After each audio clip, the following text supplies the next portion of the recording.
सभी मित्रों को रक्षाबंधन की बहुत बहुत शुभकामनाएं। भारत बड़ा ही अद्भुत और प्यारा देश है। यहाँ पर अनेक अनेक त्यौहार अनेक अनेक कारणों से हम लोग मनाते रहे हैं। कई बार हमको उनकी ऐतिहासिकता जानने की ज़रूरत होती है और कई बार उनकी ऐतिहासिकता जानने की ज़रूरत नहीं भी होती है। तो आजकल जो एक प्रचलन है, किसी भी बात की बहुत पोस्टमार्टम करने की जो प्रवृत्ति पैदा हुई है लोगों की, मैं समझता हूँ उसमें नहीं जाना चाहिए। क्या अच्छा है, क्या बुरा है, जो अतीत में था, लेकिन जो वर्तमान में है हमें उस पर ध्यान देना है। वर्तमान में इन त्योहारों को, रक्षाबंधन हो, होली, दिवाली या अनेक त्यौहार हैं, उनको हमें एक उत्सव, एक सेलिब्रेशन, मनुष्य मन में जो एक उल्लसित होने की भावना है उसकी तरह ही देखना चाहिए।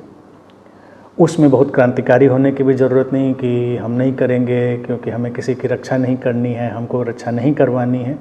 अब ना कोई किसी की रक्षा करता है, न किसी को किसी से रक्षा करवानी है। ये केवल एक प्रतीकात्मक बात चली आ रही है जिसका उत्सव के रूप में इस्तेमाल किया जाता है। और प्राचीन काल से मनुष्य उत्सव के अनेक अनेक अवसर ढूंढता रहा है, तो उसी में से इसे भी एक अवसर मानना चाहिए। अर्थात कहने का तात्पर्य ये है कि इस विश्लेषण में जाने की ज़रूरत नहीं है कि किसको किसकी रक्षा, किससे किसकी रक्षा, वो बेमानी है। संबंध हैं, संबंधों के अनेक अनेक रंग होते हैं, धरातल होते हैं। तो उन रंगों और उन धरातलों में ही रक्षाबंधन का भी उत्सव है, जहाँ भाई बहन भी शामिल हैं और कई जो समाज के विस्तार हैं उनमें भाई बहन ही नहीं, अन्य संबंधों में भी उसका रक्षाबंधन का उपयोग करते हैं, लेकिन मूलतः भाई बहन के रूप में करते हैं। अब ये भी नहीं है कि ये कोई भाई बहन बनाने या बढ़ाने का आयोजन है। कुल मिलाकर ये एक खास रिश्ते के रंग को एक खास समय पर उभारने की प्रवृत्ति जो मनुष्य मन में वो हो सकती है, तो उसको एंजॉय करें, सेलिब्रेट करें। ऐतिहासिकता में बहुत सारे तथ्य आप निकाल के ला सकते हैं, कब शुरू हुआ था, कहाँ शुरू हुआ था, क्यों शुरू हुआ था। कई सारी चीज़ें शुरू अपने ढंग से होती हैं, फिर हम उनको धीरे धीरे सुधारते जाते हैं, अपने अनुसार ढालते जाते हैं। आज ज़रूरत क्या है कि मनुष्य खुश होने का कोई मौका ढूंढे और खुश होने का कोई मौका चूके भी नहीं। इतना तनाव है, इतना अवसाद है चारों तरफ, इतना बिखराव है मनुष्य के जीवन में। अगर उसको खुश होने का कोई भी मौका मिलता है, साथ में उठने बैठने का, हंसने बोलने का, उत्सव मनाने का, तो उसका उपयोग करिए।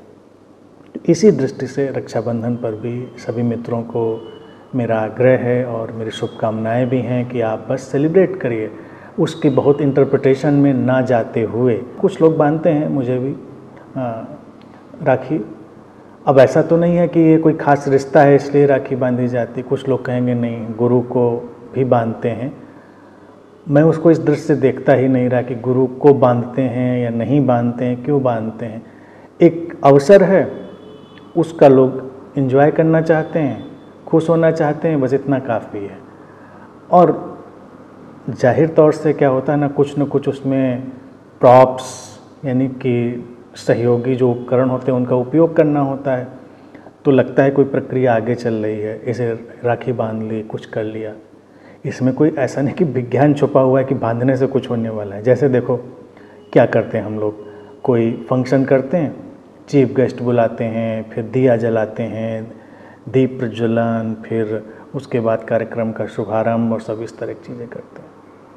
हमको कार्यक्रम आरंभ करना है, लेकिन देखा जाए कि चीफ गेस्ट का क्या मतलब, उससे कोई बनता बिगड़ता तो है नहीं। प्रोग्राम तो और लोग कर रहे हैं, दीप प्रज्वलित करो ना करो, प्रोग्राम तो तब भी चलेगा। लेकिन एक डेकोरम बनाने के लिए, किसी चीज़ को एक अच्छा स्वरूप, एक अच्छी पैकिंग देने के लिए हम इन सब चीज़ों का उपयोग करते हैं। तो इसलिए मैं इसमें किसी भी चीज़ के विरोध में नहीं हूँ कि बांधनी नहीं चाहिए। बांधिए, खुश रहिए, सेलिब्रेट करिए और उत्सव मनाने का कोई भी मौका मत चूकिए।